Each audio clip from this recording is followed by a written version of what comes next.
child is made of 100.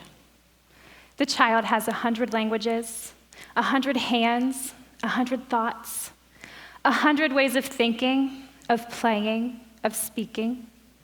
100, always 100 ways of listening, of marveling, of loving.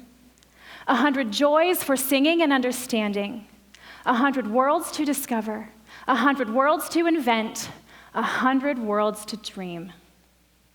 The child has 100 languages and 100 more, but they steal 99. The school and the culture separate the head from the body. They tell the child to think without hands, to do without head, to listen and not to speak, to understand without joy, to love and to marvel only at Easter and at Christmas. They tell the child to discover the world already there. And of the 100, they steal 99. They tell the child that work and play, reality and fantasy, science and imagination, sky and earth, reason and dream are things that do not belong together. And thus, they tell the child the 100 is not there. The child says, no way, the 100 is there. That poem was written in Reggio Emilia, Italy, shortly after the fall of the fascist regime. With the country left in ruins, the community sought to rebuild a school that would teach its children to be active citizens of the community and would never let something like the horrors of World War II happen again. The residents of Reggio Emilia wanted these lessons to begin with their youngest learners, but teaching kindergartners how to be active citizens requires so much more than standards and testing. It requires a belief that children are competent, capable, creative, curious, have original ideas, and 100 ways of expressing their ideas. Reggio Emilia believes a student-led education is the most appropriate way to support these young citizens. Teachers listen, observe, and follow where the students' interests lead them. The teacher is an active participant in the learning that's going on. Now, I have the best job in the world. I'm a kindergarten teacher. And I choose to teach in a public school because I believe families shouldn't have to pay for a Reggio-inspired education. Many believe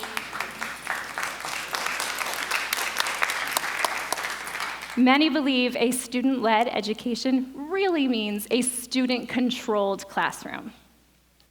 Letting the students' interests guide me does not mean the students have control of the classroom. Let me give you an example by sharing an investigation that my students and I explored last fall. My school was fortunate enough to add some new equipment to our playground. Construction dug a square hole about 1 foot deep and 10 feet wide, and then, as it tends to do, construction stalled. And the hole was left there. My kindergartners wanted nothing more than to dig in that hole. So I let them. We brought their findings, which were mostly rocks, inside to investigate. The next day, we read a wordless book called Fossil by Bill Thompson. Fossil was a new word for some of us, so it stemmed a lot of questions, including what is a fossil?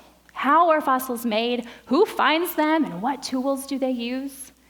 We recorded and saved those questions for later research. Now, this book is about a boy at the beach. He finds fossils and imagines what they used to be.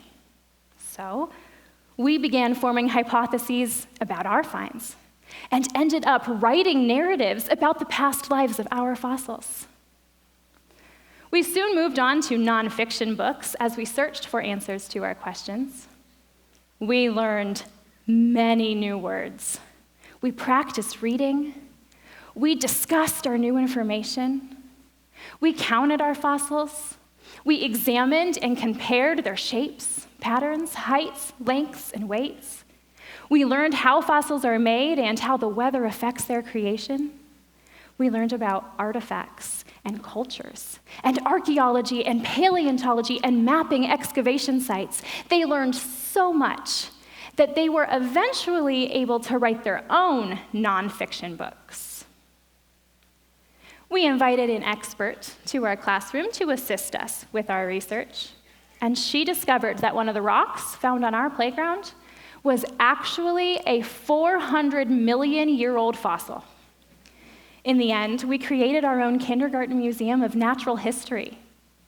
We invited the entire school and our families in to visit. Now, this museum showed our whole process. We taught about the tools we used, we shared our research journals, we published our self-written nonfiction books, we taught about Ohio 400 million years ago, and of course, we showed off our fossil.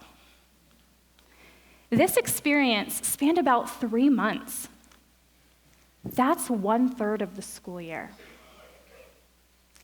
These are the 81 main Common Core standards required in Ohio's kindergartens. These are the standards covered in this project.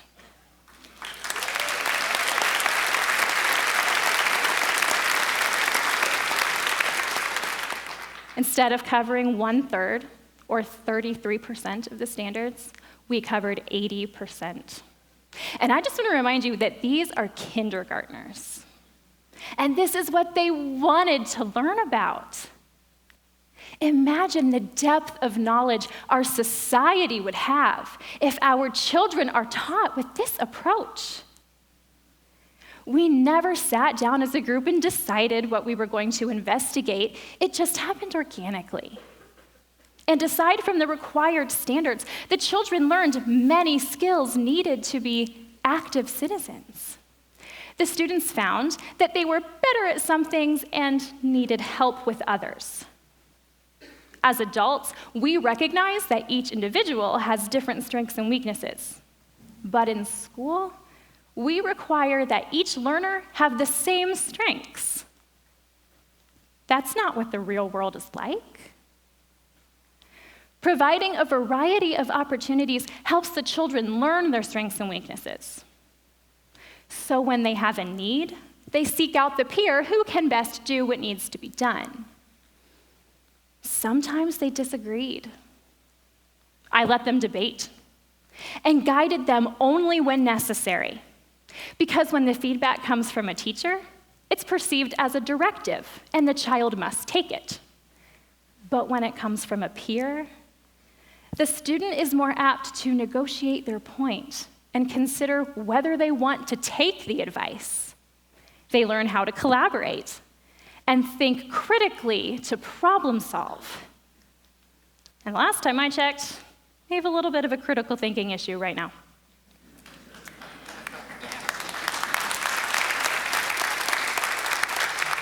None of this is a curriculum in a book. I simply allowed my students to dig instead of telling them no. Guide them and provide the opportunities to find the answers to their questions.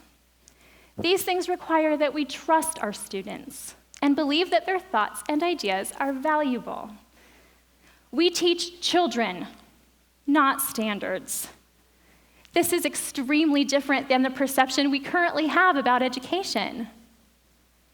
Children are not viewed as the competent citizens that they are. But what happens when they leave that classroom? What happens if the rest of their academic career doesn't have the same philosophy? Well, because they are encouraged to be active citizens, they now have skills that can only be gained in an environment where they are indeed citizens. One acquired skill is adaptability. New discoveries mean new paths. So leaving that classroom is just another new discovery and a new path with new questions and answers. Our children are going to run the world one day. Tell them that work and play, reality and fantasy, Science and imagination, sky and earth, reason and dream are things that do belong together. Tell the child, the 100 is there.